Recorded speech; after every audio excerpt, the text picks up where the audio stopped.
Hello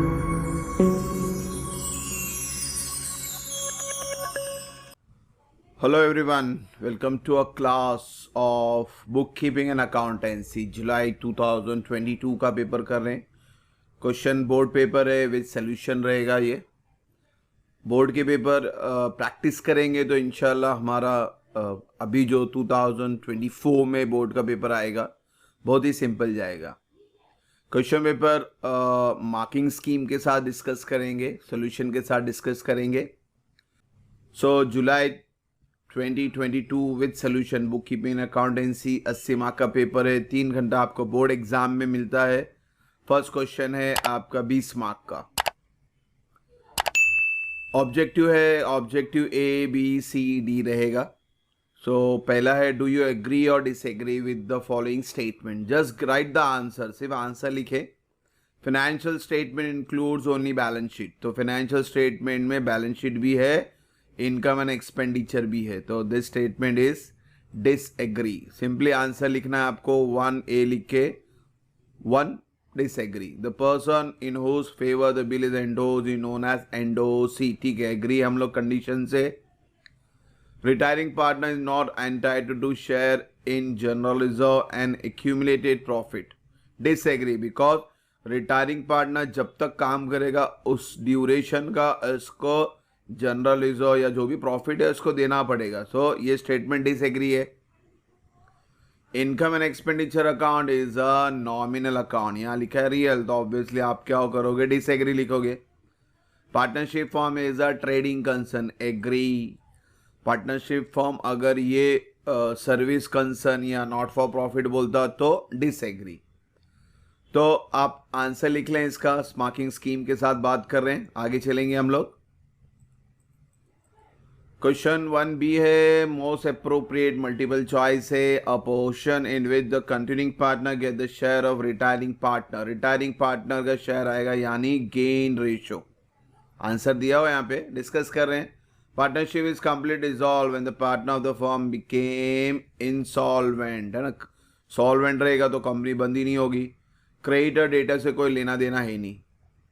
the person on whom the bill is drawn is called as. जिसके ऊपर bill बनाया जा रहा है ड्रॉ भी है, और बिल बनाने वाला ड्रॉवर है. एनीहाउ हमारे लिए आंसर ड्रॉ भी है. Liability of partner in partnership firm is unlimited. Ajay and Vijay are 2 partners sharing profit and loss in the ratio of 3:2. They decide to admit Sanjay as 1/5 share. The new profit sharing ratio will be. अभी ये देखो, ये बहुत complicated है, बहुत simple है. सबसे पहले ना आपको ओल्ड रेशियो को प्लस करना है. तो 3 और 2 प्लस करेंगे कितना है बच्चों, 5. तो आपका आखिरी वाला हिस्सा रहता है 5. यहाँ देख सकते हैं आप, ये आखिरी हिस्सा 5 यहीं पे, बाकी 1 1 1 है. यानी आंसर तो यही है, मगर इसको क्रॉस चेक करना. कैसे चेक करना, पहले देखो प्लस करना, ये लास्ट वाले को देना. फिर आपका जो नया बंदा आया 1/5, इसको माइनस करना. तो 5 - 1 कर लो, कितना आया बच्चों, 4 आ गया. तो अब ये 4 को 3 से मल्टीप्लाई करो. 4 3 12. वापिस से यही 4 को अब ये 2 से मल्टीप्लाई करो. 4 2 8. तो आपका देखो न्यू रेशो फटाक से आ गया. तो सबसे पहले यही काम करना, न्यू रेशो जब भी निकालना हो तो ओल्ड पार्टनर का टोटल करना और इसको लास्ट वाले को दे देना. फिर ये माइनस करके जो भी आया इसको मल्टीप्लाई करो ओल्ड रेशो से. 4 3 12, 4 2 8. इसके ऊपर प्रॉपर वीडियो बनाया मैंने, how to calculate new ratio simple way करके. तो आपको लिंक भेज रहा हूं मैं, उसमें आप ये रेशियो कैलकुलेशन का पूरा वीडियो, इसमें 10-12 सैंपल एग्जाम्पल दिए मैंने, तो इजीली समझ में आएगा. अब चलते हैं क्वेश्चन 1C में. ऑड वन आउट है, बहुत आसान है. रिजर्व फंड लाइबिलिटी है, बैंक लोन लाइबिलिटी है, कैपिटल लाइबिलिटी है और बिल्डिंग एसेट्स है. Admission fee received income, sundry income, specific donation for building, ये है आपकी liability. Sale of old newspaper income, यानी 3 इनकम है, 1 लाइबिलिटी. ऑड वन आउट ढूंढ रहे हम लोग. Postage stationery dividend, postage expense, stationery expense, advertisement expense, dividend received income. Bank overdraft liability, library book asset, stock of drug assets, equipment asset यानी liability odd one out. Realisation account, partners capital account, balance sheet, bank account. तो realisation ये dissolution में बनता है, partners capital भी dissolution में बनता है, बैंक भी डिसोल्यूशन में बनता है, मगर बैलेंस शीट नहीं बनाते, ऑड वन आउट। क्या बोलते हैं डी के बारे में, कंप्लीट द सेंटेंस है हमारा। एक्सेस ऑफ इनकम, आपका इनकम यानी क्रेडिट ज्यादा है तो आप क्या लिखते हो उसको, सरप्लस। अगर एक्सपेंडिचर ज्यादा हो तो deficit. Dash shareholder are the real owner of the company, obviously equity or ordinary, preference shareholder नहीं। Deceased partner executive loan, मरने वाला जो पार्टनर है, मर गया बेचारा, उसका जो भी अमाउंट है एग्जीक्यूटर लोन यानी वो जिसको गवाही, जिसको वो अपना जामींदार बना के गया है। Account is shown on dash of the balance sheet यानी कंपनी के लिए अब एक तरह से क्या हो गया बच्चों, लोन हो गया, और लोन हमेशा कहाँ आता है, लाइबिलिटी में। Dash is a set of program that direct the computer to perform the desired task। कोई भी प्रोग्राम हो कंप्यूटर का, सब पे किस पे चलता है, सॉफ्टवेयर पे। Revaluation account is also known as P&L adjustment, ये वर्ड याद रखें, एडजस्टमेंट होता है यहाँ के अंदर।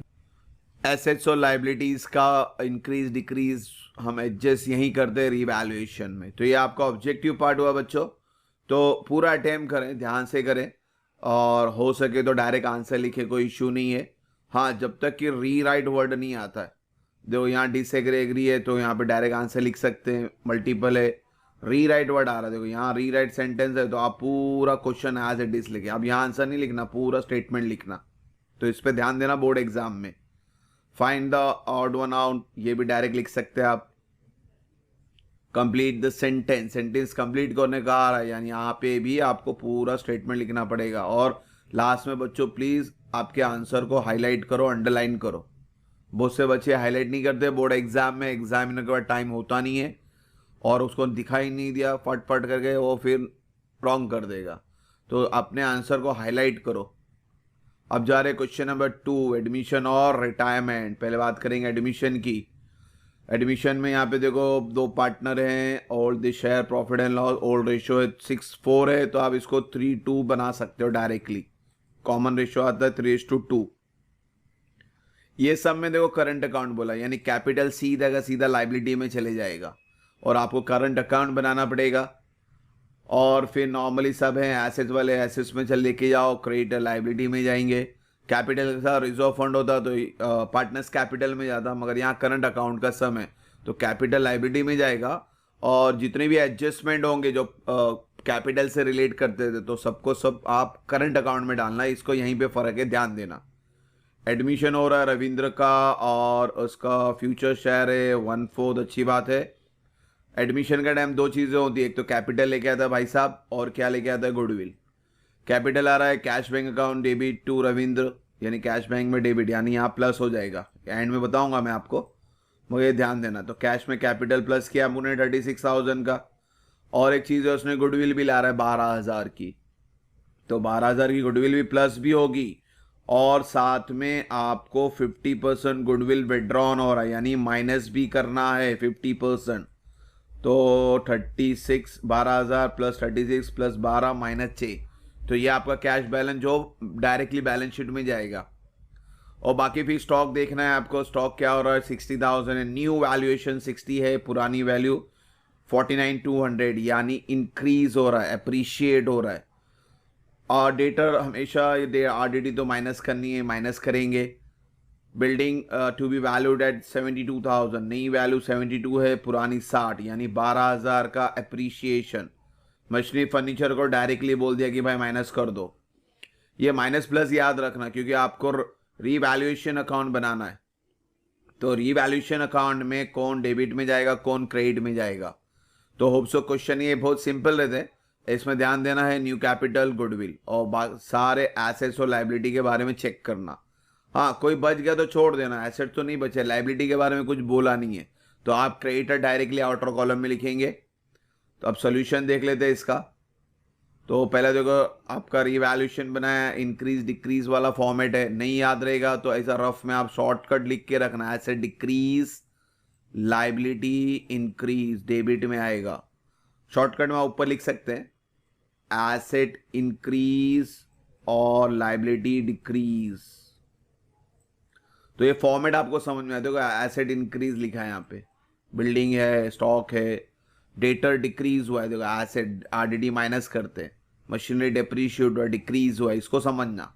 फिर जो बैलेंसिंग फिगर आएगा कैपिटल के जगह ध्यान देना, आपको करंट लिखना है क्योंकि सब में करंट अकाउंट था और सारे कैलकुलेशन आपके करंट में जाएंगे। और गुडविल पे ध्यान देना क्योंकि गुडविल मैंने क्या बोला था, पहले तो आ रहा है फिर और उसको क्या कर रहे 50% विड्रॉ कर रहे। तो पहले तो 12,000 की एंट्री नॉर्मली यहाँ पास हुई है, फिर 6,000 की एंट्री यहाँ पास हुई है और बैलेंसिंग फिगर ये रहा आपका और ये जाएगा आपका बैलेंस शीट में लाइबिलिटी साइड, ठीक है। और ये रहा आपका बैलेंस शीट। मैंने आपको पहले बोला था आपका कैपिटल डायरेक्टली बाहर आएगा, जो क्वेश्चन में दिया था रविंद्र का एक्स्ट्रा एडजस्टमेंट में दिया था वो डायरेक्ट यहाँ लिखना है आपको। और कैश का कैलकुलेशन बहुत इंपॉर्टेंट है यहाँ पे, देखो 54,000 ये आपको समझना है। हो सके तो आप वर्किंग नोट रफ में अकाउंट बना सकते हैं। इसका वर्किंग नोट यहाँ मार्किंग स्कीम दिया है, देखो यहाँ पे मार्किंग स्कीम चेक करो बच्चे लोग। नॉर्मली बैलेंस ब्रॉड डाउन जितने भी होते हैं उनके मार्क्स नहीं होते, तो टेंशन नहीं लेने का, लिखना है आपको। मार्क्स नहीं हो तो ऐसा नहीं है, आपको लिखना पड़ेगा, वो कंसिडर नहीं करना उसको। और कैश बैलेंस का देखो एक एक्स्ट्रा मार्क दिया क्योंकि उसके अंदर कैलकुलेशन है कैश बैलेंस के अंदर। अभी मैंने आपको बताया था माइनस प्लस क्या करना है, तो उस चीज़ को आपको ध्यान देना है बच्चों। आप पीएनएल एडजस्टमेंट अकाउंट भी लिख सकते हो और आप रीवैल्यूएशन अकाउंट भी लिख सकते हो, दोनों ही वे में राइट होता है, तो उसका टेंशन नहीं लेना। अब चलते हैं रिटायरमेंट। और करके आएगा question number 2, admission to retirement. और वर्ड है, दोनों में से कोई एक जो आपको अच्छी तरह से आए उस पर अटेम्प्ट करो, इसलिए बोला दोनों से हम प्रैक्टिस करके जाओ, रिटायरमेंट भी और एडमिशन भी। यहाँ पे देखो रेशो दिया हुआ है, ओल्ड रेशो है, क्रेडिटर वगैरह आपकी लाइबिलिटी चली जाएगी। जनरल रिजर्व पार्टनर्स कैपिटल में चले जाएगा आपका, पार्टनर्स में बढ़ जाएंगे तीनों में 2-2-1 में। कैपिटल अकाउंट ये कैपिटल अकाउंट में चले जाएगा वापिस से। बैलेंस ब्रॉड डाउन है, ये क्या है, ये बैलेंस ब्रॉड डाउन। बैंक सारे के सारे एसेट है, तो डेटा ऑडिट इस तरह है ना, तो पहले डायरेक्टली बाहर वाले को कट कर देना। आपको ये 6 या 60,000 कंसिडर करना है और 3,000 कंसिडर करना है। बाकी तो और एक चीज़ देखो यहाँ पे गुडविल दिया हुआ है। अब गुडविल यहाँ दे दिया है तो आपको गुडविल की कोई जनरेटी पास करने की जरूरत नहीं है। गुडविल नॉर्मल एसेट ट्रीट होगा, इंक्रीज डिक्रीज। और रिटायर हो रहे हैं हमारे रोहन भाई साहब हो रहे हैं, ठीक है, यानी ये वाला बंदा रिटायर हो रहा है। रेशो कंसिडर करना इसलिए क्योंकि लास्ट नंबर है 1 2 3, तो रेशो 1/5 है रोहन का। रेशो समझना है इसको, रोहन का रेशो क्या है 1/5। यानी आप यहाँ पे एसेट्स रीवैल्यूएड हैं तो आपको चेक करना है इंक्रीज हुआ डिक्रीज, सेम एडमिशन की तरह करना है रीवैल्यूएशन। एसेट कम हो रहा है तो डेबिट, एसेट ज़्यादा हो रहा है तो क्रेडिट। तो एक चीज़ याद रखना कि इसको टिक मार्क कर देना, फ्री होल्ड है, मशीनरी है, फर्नीचर है। यहाँ पे और एक इंपॉर्टेंट पार्ट है, ऑल डेटर आर गुड्स। इसका मतलब है डेटर के ऊपर कोई भी एडजस्टमेंट नहीं है, 60,000 डायरेक्टली चले जाएगा एसेट्स में। तो बच्चों 3,000 क्या हुआ, अब 3,000 पिछले साल रिजर्व किए थे तो इस साल का फायदा हो गया, तो ये डायरेक्टली रीवैल्यूएशन अकाउंट में credit side as a income बन के चले जाएगा। तो ये बहुत जगह सब में दिया हुआ है, ऑल डेटर आर गुड्स, इसको ध्यान देना आपको। फिर गुडविल के ऊपर ओल्ड वैल्यू 90,000 दिया है, पुरानी वैल्यू नई वैल्यू आपको ढूंढनी है, तो उसका फॉर्मूला आपको याद होना चाहिए। गुडविल का 2 फॉर्मूला है, पहले average profit total profit divide by number of years, यानी 3 + 31 + 30 + 48 + 30, 1 2 3 4 5, तो ये पूरा प्लस करके डिवाइड बाय 5 करना क्योंकि नंबर ऑफ ईयर 5 है। फिर जो अमाउंट आएगा, फिर सेकेंड फॉर्मूला क्या है हमारा, average profit into number of year purchase. देखो यहाँ पे दिया हुआ number of year purchase 3, number of year purchase 2 ही है, या तो 2 ईयर या तो 3 ईयर, पूरे बुक उठा के चेक कर लेना। तो नंबर ऑफ ईयर परचेज या तो 2 या 3 ही रहेगा, ट्वाइस, राइस, 2 3 डायरेक्ट लिखा है। तो इस तरह से नया गुडविल आएगा, फिर आपको कंपेयर करना है। फिर बोला है कि भाई रोहन का जो भी कैपिटल होगा रिटायर हो गया है तो उसका जो कैपिटल अकाउंट में बैलेंस आएगा उसको क्या बोलना है आपको, सिंपली लोन। सॉल्यूशन में आपको adjustment capital of new balance sheet बनानी है, तो पहला revaluation, PNL adjustment, asset increase decrease का इन्फॉर्मेशन। देखो आरडीडी डायरेक्टली बोला था मैंने, क्रेडिट में आएगा।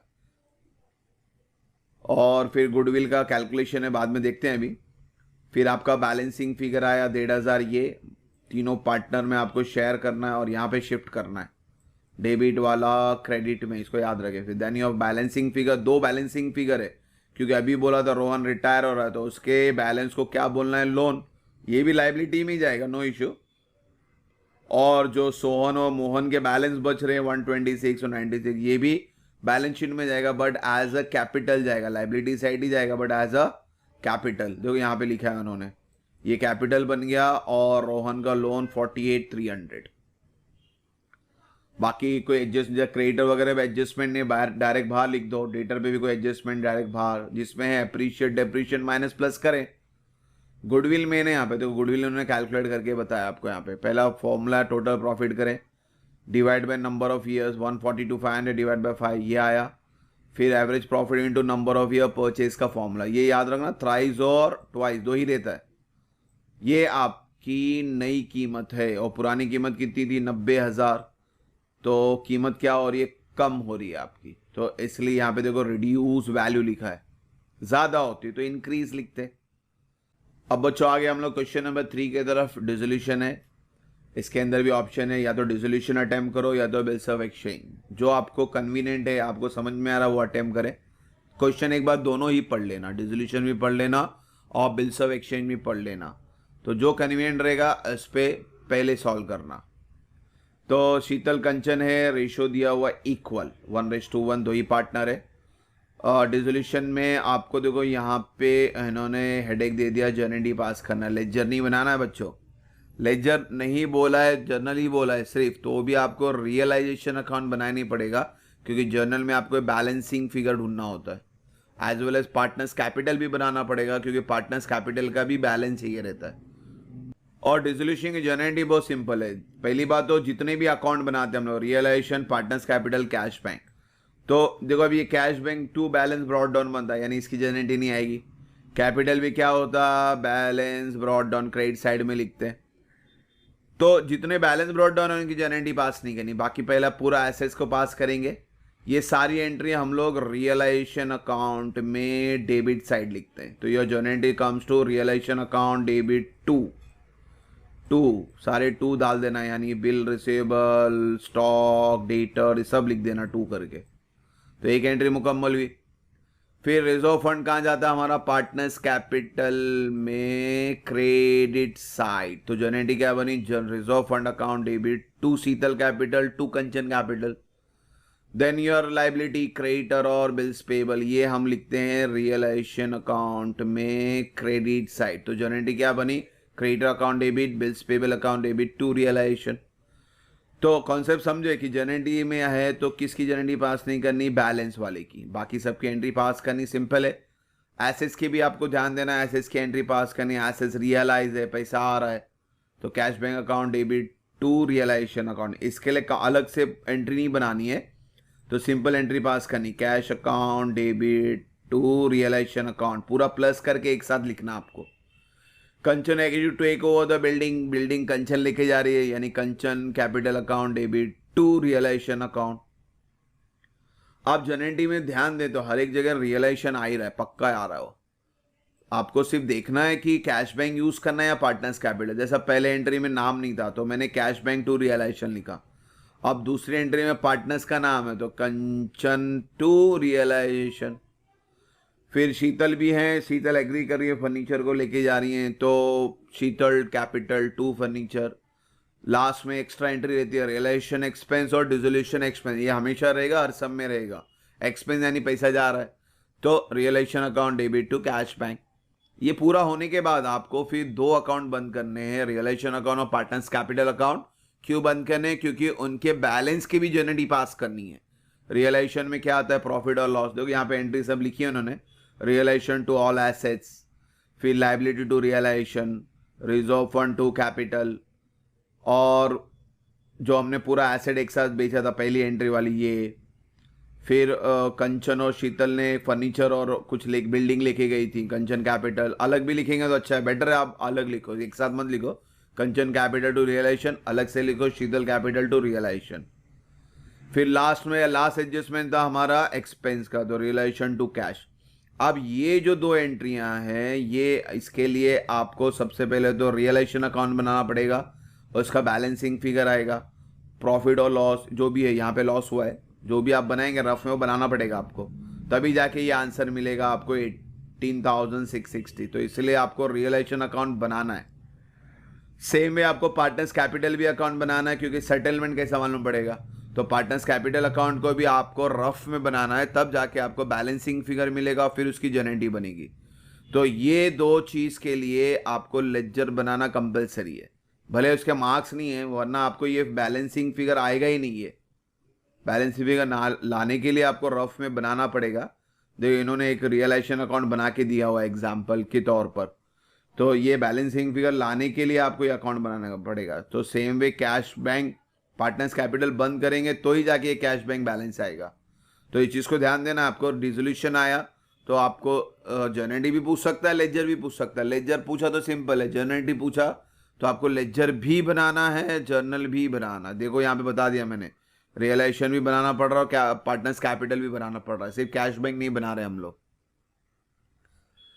मगर ये सिंपल कॉन्सेप्ट रहता है डिसोल्यूशन का, क्योंकि इसकी एंट्रियां वगैरह फिक्स है।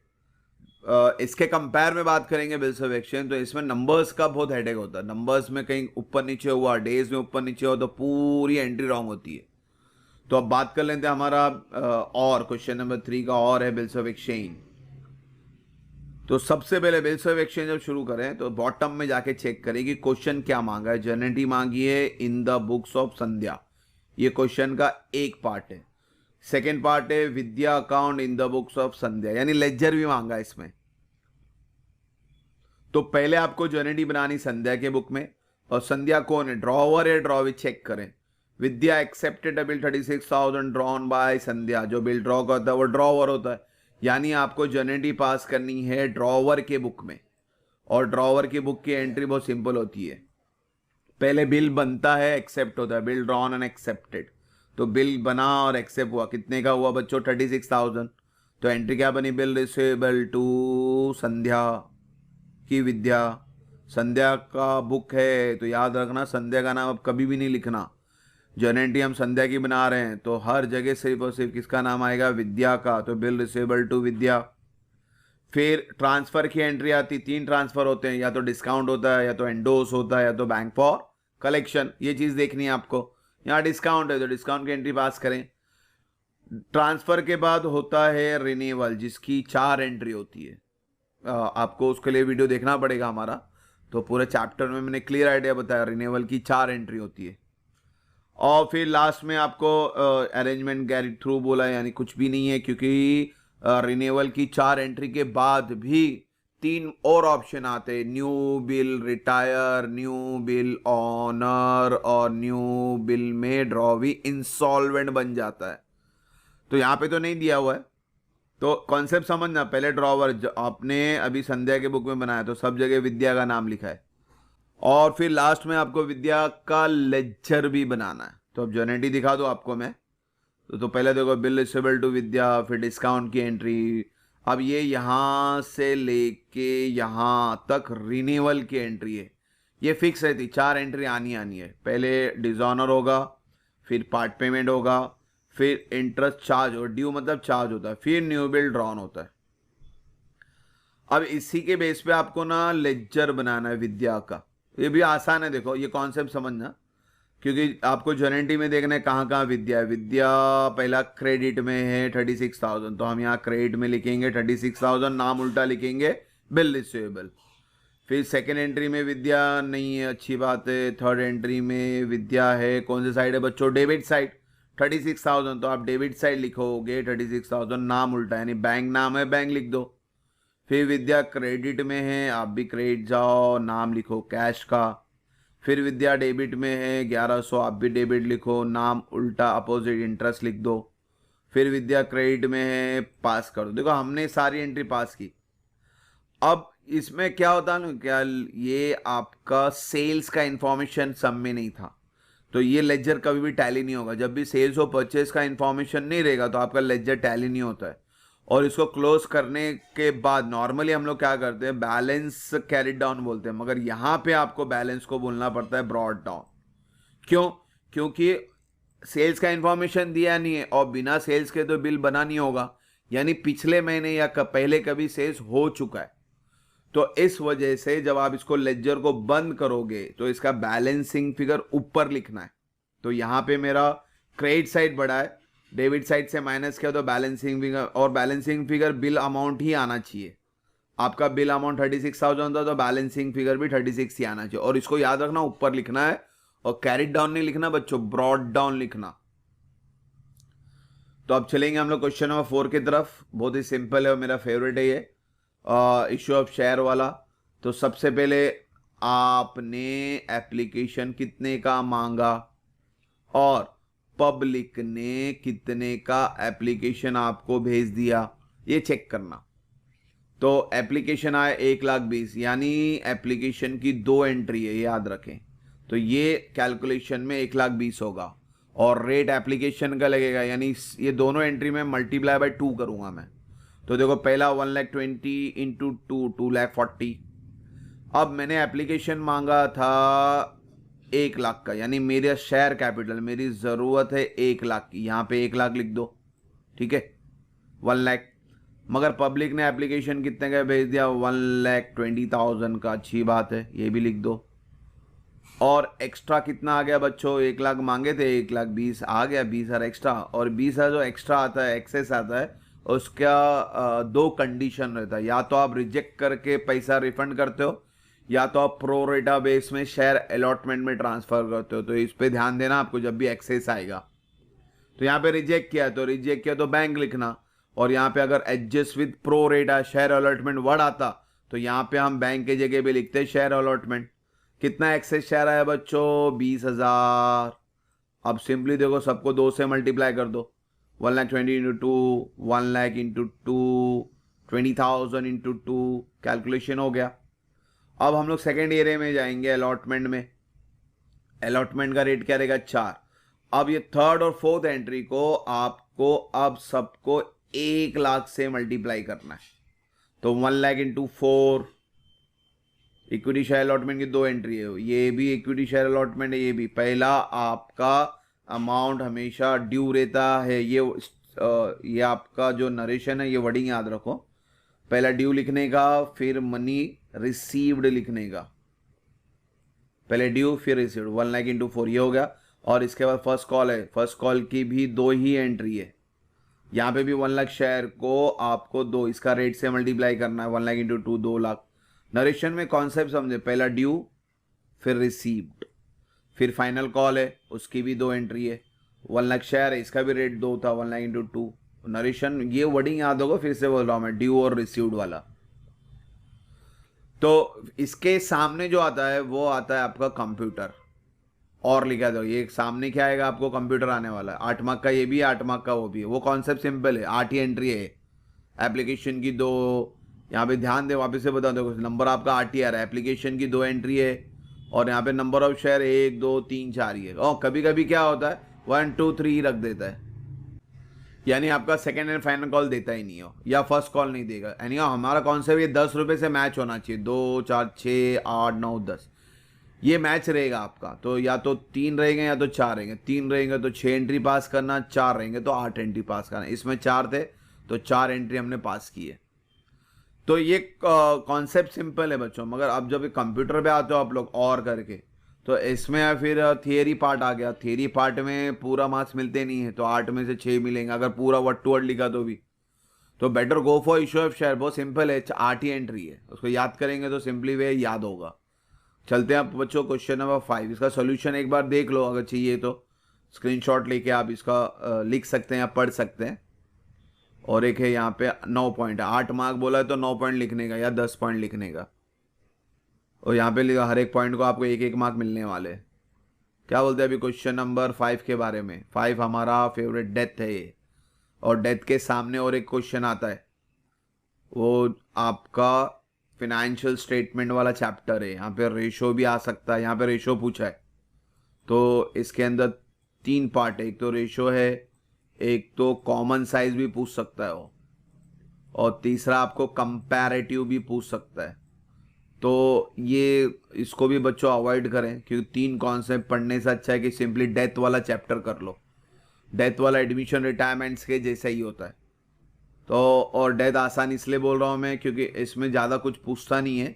आप देखेंगे तो सिर्फ जो डेथ है उसका कैपिटल अकाउंट मांगा है और आपका वर्किंग नोट मांगा है गुडविल का, और प्रॉफिट ऑफ शेयर जो मर गया उसका प्रॉफिट शेयर का हिस्सा। दो वर्किंग नोट है और एक कैपिटल अकाउंट है। रेशो आपको दिया हुआ है, डेथ किसकी हो रही है, ममता की, तीसरा नंबर यानी 1:5। इसका रेशो बहुत ज़रूरी है। और डेथ में आपको डेट देखना बहुत ज़रूरी है, इनकी डेथ कब हुई, क्योंकि फिनेंशियल ईयर आपका शुरू हो गया इस साल का 1 अप्रैल 2019 से। ये प्रीवियस ईयर की बैलेंस शीट है ना, तो करंट ईयर का फाइनेंशियल ईयर 1 अप्रैल 19 है और अक्टूबर 19 में इनकी डेथ हो गई। अप्रैल मई जून जुलाई अगस्त सितंबर, अक्टूबर नहीं जाएंगे, पहली तारीख यानी 6 महीना हुआ। तो हमेशा जब भी डेथ आएगा ना, इसका डेथ के सामने डेट लिख लो, महीना लिख लो कि कितना महीना जिंदा थी। फिर बाकी सब कैलकुलेशन आपका एडमिशन रिटायरमेंट की तरह ही है, इंक्रीज डिक्रीज जो भी करना है करें। गुडविल मेन है, यहाँ पे गुडविल कैलकुलेट करना पड़ेगा आपको। गुडविल का अमाउंट है 1 साल 2 साल 3 साल, यानी तीनों प्लस करें डिवाइड बाय 3 करें। फिर सेकेंड फॉर्मूला क्या बताया था मैंने, average profit into number of year purchase. देखो यहाँ पे 2 है, अभी मैंने ऊपर बताया था आपको ये नंबर ऑफ ईयर परचेज या तो 3 रहेगा या तो 2 रहेगा, दो में से एक ही रहेगा। गुडविल निकालिए, फिर जेनेटी पास करिए, हो गया आपका एवरेज प्रॉफिट ये। और ये जो P&L सस्पेंस यानी profit share of death partner, उसका फॉर्मूला भी बाय हार्ट करके रखो बच्चों। Last year profit into share of disease into period, तो वो पीरियड में 6 महीना आएगा। और लास्ट ईयर प्रॉफिट इन्होंने कभी कभी रेडीमेड दिया रहता है, यहाँ पे उन्होंने बोला कि भाई average profit of last 2 year, यानी आपको 6.5 और 8,000 का एवरेज कैलकुलेशन बनाना है। 6,000 और 8.5 कितना हो गया बच्चों, 6 6 12 13 जो 15,000 हुआ। 15,000 डिवाइड बाय 2 करें तो आ गया आपका 7,500। फिर 7,500 लास्ट ईयर प्रॉफिट है इनटू उसका शेयर अभी बताया था कितना आया था 1/5, और पीरियड आएगा 6/12। तो पूरा चैप्टर में देखें और फॉर्मूला, और वापस होना डेथ ही करना क्योंकि कैपिटल अकाउंट एक ही बनाना है। वर्किंग नोट गुडविल अभी बताया मैंने, और शेयर ऑफ डिजीज पार्टनर। और 8 मार्क का बहुत सिंपल हो जाता है, मगर ये आप उसके सामने अगर आप जा रहे हो ये रेशो वगैरह करने, तो इसमें 3 चीज़ करनी पड़ेगी। यहाँ पे फिलहाल रेशो ही पूछा है उन्होंने। रेशो सिंपल है यहाँ पे इनका, करंट रेशो यानी current asset divide by current liability, gross profit upon sales और नेट प्रॉफिट अपॉन सेल्स। ये सिंपल लग रहा है, मगर अगर कॉमन और कंपेरेटिव पूछा तो कैलकुलेशन बढ़ जाता है। तो बेटर आप डेथ वाला चैप्टर करके जाओ तो 8 मार्क बहुत सिंपली मिल जाएंगे आपको। अब आता है हमारा फेवरेट विदाउट एनी ऑप्शन यानी compulsory question, question number 6 NPO 12 mark के लिए आता है हमारा। ये बहुत आसान है। सबसे पहले फंडा याद रखें, बैलेंस को हमेशा कट कर दो, क्लोजिंग बैलेंस हमेशा आपका जाएगा एसेट्स में। फिर ये रिसिप्ट वाले यानी जो बचे कुचे हैं ये सब के सब जाएंगे क्रेडिट में, इनकम एंड एक्सपेंडिचर अकाउंट में क्रेडिट साइड, यानी इनकम भी बोल सकते हो क्रेडिट भी बोल सकते हो। उसी तरह से पेमेंट है। और एक चीज़ यहाँ पे बैंक ओवरड्राफ्ट दिया हुआ, ये भी आपका प्रीवियस ईयर की लायबिलिटी है। कौन सी ईयर की, प्रीवियस ईयर की, क्योंकि ओपनिंग डेट पे लिखा हुआ है। और इसके अलावा सब आएंगे तो बच्चों सबके सब हमारे एक्सपेंस है, सबके सब क्या हमारे एक्सपेंस। ये क्रेडिट वाला है, यानी आपका सोल्यूशन में कौन सा साइड जाएगा, डेबिट साइड। हाँ बीच में कुछ एसेट्स रहेंगे, जैसे ये एसेट्स है, बुक परचेज एसेट्स है, फर्नीचर परचेज एसेट्स है, तो इनको एसेट को एसेट के जगह पे लेके चले जाओ, बाकी सारे एक्सपेंस में चले जाएंगे। तो ये वर्ड याद रखना, डेबिट वाला क्रेडिट में जाएगा और क्रेडिट वाला डेबिट में जाएगा, एसेट वाले एसेट में जाएंगे। लाइबिलिटी के एक्स्ट्रा आ रही है, इसको ध्यान देना। अभी हमारा करंट ईयर देखिए यहाँ पे 19 है और यहाँ पे देखो ट्यूशन फीस में 2 फिगर है, तो ये करंट ईयर का इनकम में ये कंसीडर करना है। 3,500 प्रीवियस ईयर का डिटेल हम लोग लेते ही नहीं है, इसलिए सीधा इसको कट कर देने, और बाहर का अमाउंट तो लेना ही नहीं, भूल जाओ इसको। और एडजस्टमेंट में ट्यूशन फीस आउटस्टैंडिंग बोला, यानी ये 35,000 में आपको प्लस करना है 5,000, ठीक है। तो ये कितना बन जाएगा आपका बच्चों, 40,000। फिर एडमिशन फीस को बोला है कि भाई आधा कैपिटल में लेके जाओ, आधा यहीं पे रहने दो, यानी यहाँ से माइनस करेंगे कैपिटल में ऐड करेंगे। आउटस्टैंडिंग सैलरी फी टीचर पे भले 1,20,000 में आपको प्लस करना है, सेकेंड इफेक्ट लाइबिलिटी में जाएगा, डेप्रीशिएशन भी है। 50% of government grant should be capitalise, वापिस से गवर्नमेंट ग्रांट का भी 50%, एडमिशन का भी 50% और गवर्नमेंट ग्रांट का भी 50%। कहाँ पे जाएगा बच्चों? कैपिटल में जाएगा। पिछले साल के एसेट्स दिए हुए, देखो अभी यहाँ पे बहुत जन ना कंफ्यूजन रहता है नॉट फॉर प्रॉफिट के अंदर कि आपको प्रीवियस ईयर की बैलेंस शीट कोई कोई बोलते बनाने, कोई ज़रूरत नहीं प्रीवियस ईयर की बैलेंस शीट बनाने के लिए। आपको सिर्फ इनकम एंड एक्सपेंडिचर अकाउंट बनाना है और करंट ईयर की बैलेंस शीट बनाना। देखो यहाँ पे भी इन्होंने क्या बनाया, इनकम एंड एक्सपेंडिचर बनाया और balance sheet of current year. Previous year की बैलेंस शीट की ज़रूरत नहीं होती कभी भी, याद रखना, क्योंकि आपको ना कैपिटल का फिगर दिया रहेगा, ये अमाउंट नहीं रहता तो ही प्रीवियस ईयर की बैलेंस शीट बनानी पड़ती है। ये अमाउंट तो दिया हुआ है ना, तो प्रीवियस ईयर की बैलेंस शीट बनाने की ज़रूरत नहीं है। ये डायरेक्टली आपका 16,51,000 करंट ईयर में एज ए कैपिटल फंड यहाँ चले जाएगा। तो ये कॉन्सेप्ट को समझना है। बहुत से जन देखा हूँ मैंने कि बैलेंस शीट प्रीवियस ईयर की बना लेते हैं, ज़रूरत नहीं है, बोर्ड ने क्लियर मना किया, आप मत करिए उसको। और मार्किंग स्कीम समझ लें आप लोग एक बार, उसके लिए उस हिसाब से कैलकुलेशन करें। डेप्रीशिएशन वगैरह देखो ध्यान दें यहाँ पे 1 ईयर और 2 ईयर। बुक का डेप्रीशिएशन डिस्कस कर लेते हैं यहाँ पे, क्या बात किया था डेप्रीशिएशन बुक। अच्छा बुक यहाँ पे 2,50,000 है और डेप्रीशिएशन यहाँ पे 10% है। ये प्रीवियस ईयर का बुक है यानी ओपनिंग बैलेंस हुआ। और करंट ईयर में भी अपन ने बुक खरीदा है, देखो यहाँ जुलाई में खरीदा और हमारा फाइनेंशियल मार्च में खत्म था। जुलाई, अगस्त, सितंबर, अक्टूबर, नवंबर, दिसंबर, जनवरी, फरवरी, मार्च, 9 महीना, यानी 30,000 पे डिप्रीशिएशन आएगा 9 महीने का। और ये 2,50,000 पे डिप्रीशिएशन आएगा 12 महीने का। वही कैलकुलेशन करके बताया उसने यहाँ पे, 2,50,000 पे 10% 12 महीने का, 1 साल 12 महीना। और 30,000 पे डिप्रीशिएशन 10% 9 महीने के लिए। और दोनों का डिप्रीशिएशन अलग लिख के टोटल करके 27,250 ही माइनस करना है डायरेक्ट यहाँ पे। तो आप 2,80,000 पे डायरेक्टली 10% नहीं निकाल सकते, ये कॉन्सेप्ट समझना। जब भी ये परचेज का डेट आ गया तो आपको याद रखना है कि आपको डेप्रीशिएशन 2 बार निकालना है। देखो फर्नीचर के ऊपर भी डेट होगा, चेक करते हैं यहाँ पे डेट है कि नहीं है। फर्नीचर पे डेट है 1 जनवरी का, यानी इस पे भी डेट है, यानी इस पे भी डेप्रीशिएशन 2 बार आएगा। 20,000 पे डेप्रीशिएशन जनवरी से कैलकुलेट करना है, जनवरी, फरवरी, मार्च, 3 महीने का। तो इस पे डेप्रीशिएशन 3 महीने का आएगा और प्रीवियस ईयर का 3.5 लाख है, इस पे डेप्रीशिएशन 12 महीने का आएगा। यहाँ पे उन्होंने फर्नीचर का भी कैलकुलेट किया, देखो 3.5 लाख पे 15% 1 साल के लिए। फिर जो आपका रिसिप्ट एंड पेमेंट में 20,000 दिया था उसका 15% सिर्फ 3 महीने के लिए। दोनों अलग करके टोटल करके फिर यहाँ आपको शो करना है 53,250। तो ये डेप्रीशिएशन पे ध्यान देना है एनपीओ पे। और हमारा फेवरेट है हमारा सब्सक्रिप्शन, ये सब में नहीं दिया है उन्होंने सब्सक्रिप्शन। सब्सक्रिप्शन का टेबल है, उसको याद रखे, add less less add. Outstanding add होता है करंट ईयर का, लेस होता है आउटस्टैंडिंग प्रीवियस ईयर का, लेस होता है प्रीपेड करंट ईयर का, ऐड होता है प्रीपेड प्रीवियस ईयर का। तो ये कॉन्सेप्ट समझे, आपको लिंक मिलेगा डिस्क्रिप्शन में एनपीओ का, तो उसके अंदर सब्सक्रिप्शन बहुत ध्यान से बताया, उसका फॉर्मेट है, आप पहले से लिख के रखें उसको। फिर हमारा लास्ट और फाइनल है फाइनल अकाउंट, ये पार्टनरशिप फाइनल अकाउंट। ये बहुत छोटा रहेगा, आपका ज़्यादा लेंदी नहीं रहेगा इसका। तो फाइनल अकाउंट दिया हुआ है, पार्टनर्स कैपिटल हैं, एसेट्स लाइबिलिटी, अच्छी बात है। एडजस्टमेंट में क्लोजिंग स्टॉक का 2 दिया है, तो विच एवर इज लेस ये लेना है। आरडीडी है, डेप्रीशिएट है और गुड डिस्ट्रॉयड बाय फायर। इसके कितने इफेक्ट है बच्चों? 3 इफेक्ट है।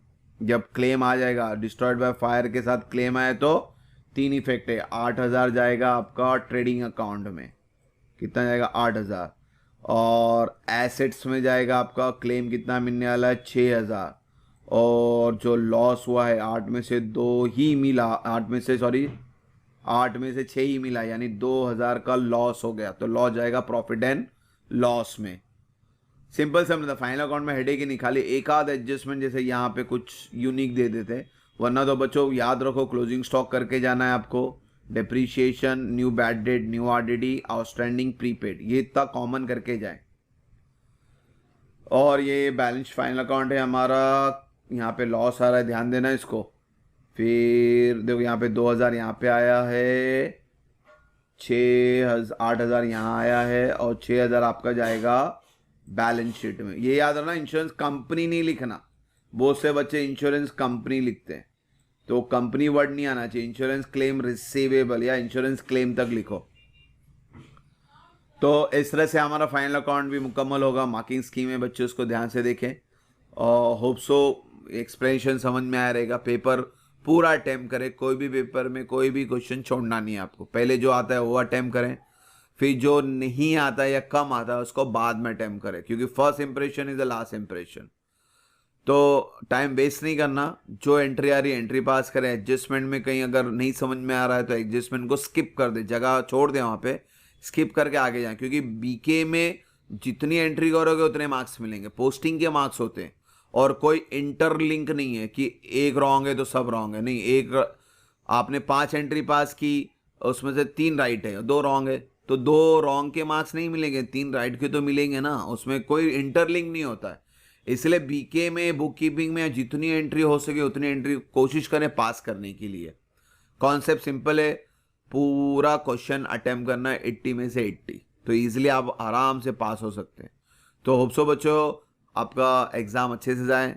All the best for exam and thank you for watching the video. God bless you.